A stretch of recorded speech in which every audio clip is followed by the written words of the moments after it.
Hello summoners and welcome to another ProGuides video. My name is Christoph and in this video we're going to go over all the changes that are set to take place next season. There have been a ton of issues and Riot is looking to make a bunch of changes coming to Summoner's Rift to address all the problems.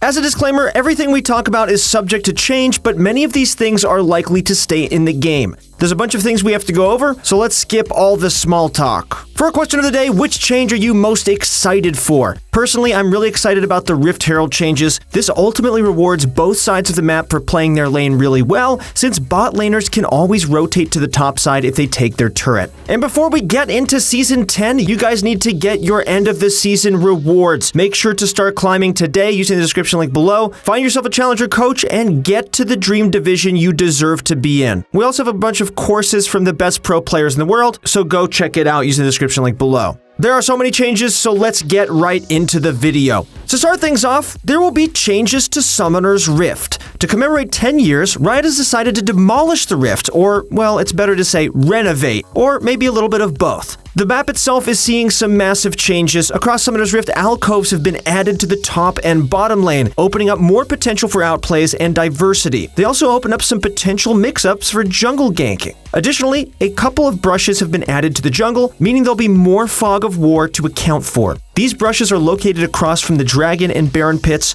Perhaps the biggest change, though, is the fact that the terrain of the map shifts based on the dragons now. The third dragon that spawns now will change the geography of the map. So let's go over what changes the dragons will make. Well, first off, we have the Infernal Dragon, which will break the wall of the Dragon Pit and destroy the areas near buffs, removing brushes and creating new pathways through them. Ocean Dragon will create much more greenery across the jungle altogether. I thought it took a little bit more than just water to grow some plants, but it's a video game after all. Cloud Dragon creates air currents that give speed buffs in the Dragon Pit as well as in the jungle. Mountain Dragon stirs things up a little bit and makes things rocky. New entrances and choke points are opened across the map, and the Dragon Pit geography also changes as well. As a little extra, the art and likely coding behind the map is set to receive some slight alterations as well, to make sure that there aren't any random dips in computer performance. We know there have been some glitches in the past and Riot, and it was a little embarrassing, especially during professional games. But Riot's going to make sure that that doesn't happen again. As long as Riot holds true to this, your toasters should still run fine, guys. Make sure to give those hamsters a little vacation, though. Next up, let's talk about objectives. Dragons still provide permanent buffs, but have been readjusted so that they'll all feel equally as rewarding. The numbers aren't set in stone yet, so we'll just talk about what they do. As a quick note, both Rift Herald and Dragon are weaker and are much easier to take now. Infernal Dragon is staying the same, providing bonus attack damage and ability power. However, the buff itself is currently set to be a bit weaker to account for how much easier it is to slay, and also because it was a bit too strong before. Currently, it's sitting at 5% per stack. Ocean Dragon now regenerates a percentage of missing health every second. This is different from the old one, which would require you to be out of combat. Right now, it's 5% of your missing health per 5 seconds. Cloud Drake now provides cooldown reduction for ultimate abilities. Currently, we're looking at 10% per stack. Mountain Dragon now provides bonus magic resistance and armor. At the moment, it's 8% bonus MR and armor. In addition to these changes, a new feature called Dragon Soul is being added to the game. After a team slays their 4th dragon, they'll gain a Dragon Soul of whichever dragon they have most of. These also last for the rest of the game and have different properties based on which element they represent. Let's talk about what the Infernal Dragon Soul will do. Well, every 3 seconds, your next attack or damaging spell creates a small AoE explosion, dealing adaptive damage that scales with bonus attack speed, ability power, and bonus health. That last bit is going to be a nice change of pace for tanks who didn't get much out of the buff previously. Okay, what about the Ocean Dragon Soul? So the Ocean Dragon Soul, when you deal damage, it'll trigger strong health and resource regeneration over 3 seconds, and the damage to minions provides less regeneration. For the Cloud Dragon Soul, you'll gain a burst of movement speed for 3 seconds after using your ultimate. And for the Mountain Dragon Soul, after not taking damage for 5 seconds, you'll gain a shield that lasts until destroyed. The shield scales with bonus attack damage, ability power, and bonus health. Once a team claims a Dragon Soul, the next dragon to spawn is the Elder Dragon. Elder Dragon's buff no longer scales with previous dragons and has been changed to an execute once opponents fall below a certain health threshold. Its true damage burn is still staying though. The bonus stats have been traded for that juicy nuke. This execution can be avoided with Zhonya's or Zillion's ult, as there's an animation for it, but they can still be at risk of execution if they remain below that threshold if they get hit again afterwards. Overall, these changes are going to make the game more heavily around taking neutral objectives. Ultimately, that means you'll be rewarded for playing the laning phase well. For you macro-savvy folk, this also means that trading turrets for dragons will be more worthwhile in the short term, but come back to bite you later in the game. On the top side of the map, Rift Herald is seeing changes as well. She'll spawn much earlier at 8 minutes now, and can also respawn 6 minutes after she dies the first time, as long as the Baron doesn't spawn before that. This opens up a lot more counterplay on the other side of the map if one team decides to pitch a tent in the bot lane. Gameplay itself is also seeing some big changes. First up are some changes to the jungle. We'll now have timers for every single camp across the map. This is a pretty controversial change, but at the end of the day, it's automating something that players are fully capable of already doing. A bigger change in the jungle is the XP allocation. Krugs won't provide as much experience, and Gromp will provide some more, meaning that both sides of the map provide equal rewards.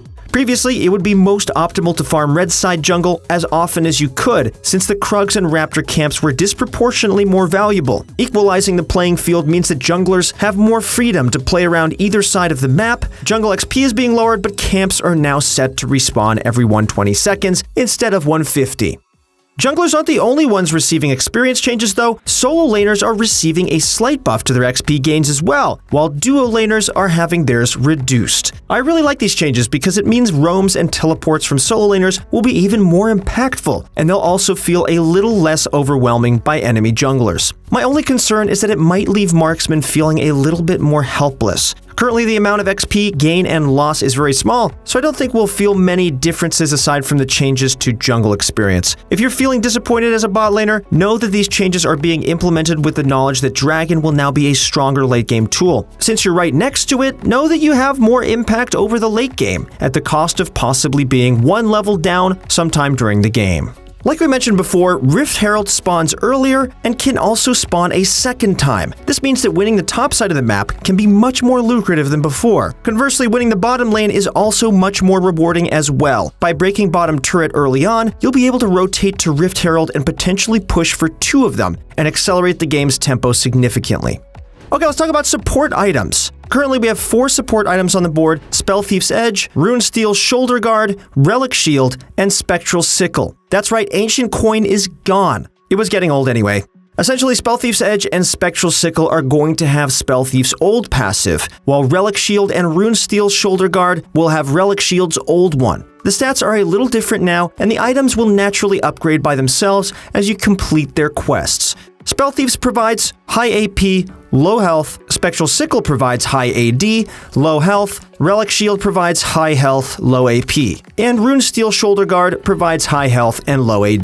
The main purpose of removing coin was to make the items more interactive and remove the "I'll just sit back here, do nothing, and get money anyway" playstyle from the game. Additionally, you won't have to spend money to upgrade your support item anymore, meaning you'll be able to build your other ones more quickly. Something tells me more non-meta supports could be on the way. Another set of items receiving some changes are the lethality items. Previously, the only popular lethality items were Ghostblade and Duskblade, and Riot is looking to change this up. All of the current lethality items are seeing slight changes to their stats overall. For the most part, their lethality is going down, but at the very least, the lethality is no longer attached as a unique passive. Edge of Night is receiving a huge change, as it'll now act like a Banshee's Veil.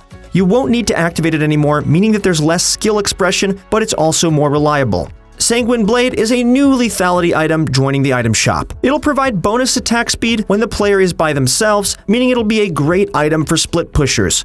However, Riot has stated that they're looking to experiment with some more items, so we'll have to wait and see.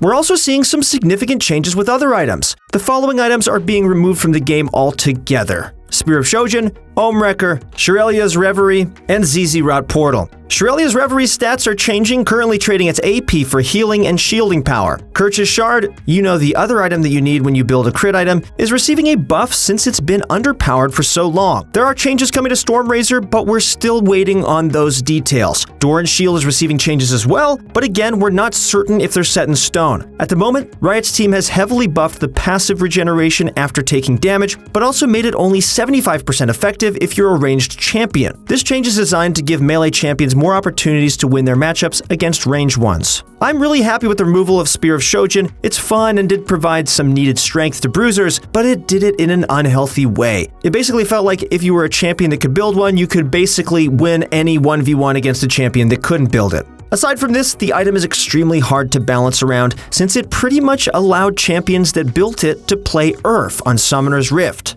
ZZ-Rot Portal and Ohm Wrecker kind of felt like troll items anyway. While ZZ-Rot Portal did open up some more strategic options, most players agreed that it didn't really make the game feel very fun.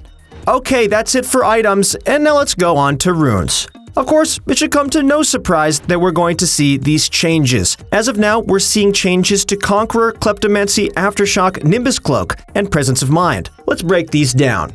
Conqueror has been problematic ever since its release, so it's about time that it got addressed. At the moment, Conqueror looks very similar to the old rune, Fervor of Battle. Upon hitting enemy champions with an attack or spell, you gain 2 stacks of Conqueror and cap out at 10. For ranged champions, you only gain 1 each. However, the 8-second duration looks like it will no longer be reduced for ranged champions. The biggest change we're seeing is that the true damage conversion is being removed, and instead the healing portion of Conqueror is seeing a buff. Additionally, Conqueror now provides bonus attack damage rather than adaptive force. Personally, I'm not a fan of this change in particular, since tanks might end up becoming too strong, but the overall health of the rune is looking a lot better. Kleptomancy is being rebranded as Kaleidostone. I hope I'm saying that right because I actually don't know. It's basically the spellbook of keystones. Rather than the random sacks of gold, wards, or potions you found before, Kaleidostone instead provides you a random keystone for a single use. Once expended, you'll get a new one after a set amount of time based on whether you're ranged or melee. If you don't use your keystone within an extended period of time, you'll re-roll a new one. Being in combat prevents this re-roll from occurring. Aftershock is seeing some changes in its numbers as well. Once again, the cooldown is being buffed and is currently sitting at 20 seconds on the PBE. In return, the base stats are being nerfed while its scaling being buffed. This change is intended to make it more suited for tanks rather than divers like Lissandra or Riven and Camille, who we saw run it earlier in Season 9. Currently, Aftershock's base resistances have been cut in half, and we're looking at 35 plus 80% of your bonus defensive stats alongside the damage conversion now scaling off of bonus health instead of maximum health. Nimbus Cloak is seeing an interesting change as well. While the movement speed bonus is subject to change, it's currently set as a percentage bonus based on the cooldown of what summoner spell you use. We say summoner spell and not ultimate because that's changed too. It's no longer activated by using your ultimate, but instead off your summoner spell usage. This means there's a bigger cost to taking this rune, but in return, it'll now let you move through units during the duration of its speed buff. Presence of Mind sees monumental changes next season. Rather than reducing ultimate ability cooldown, Presence of Mind is shifted more towards resource management. Currently, you recover 20% of your maximum mana or energy after takedowns. Additionally, your maximum mana and energy increases with takedowns up until a cap. This number is of course subject to change, but it's currently sitting at 10 mana to a cap of 100 and 5 energy to a cap of 50. That's it for all the changes for now. We will make sure to keep you guys updated. If you want to stay up to date with all of the changes going on, then make sure to click that sub button and we'll notify you when those changes go live. If you guys want to get into a higher rank this season, then I highly recommend clicking the link below. Over here at ProGuides, we offer an incredible amount of resources to help you guys get better. We hope that we've been doing a good job, and we'd love for you to join the community. Go find a great coach, they're great people, and they'll help you climb the season. That's it for the video. Thank you guys so much for watching. Good luck in your next few games, and we'll see you on the Rift.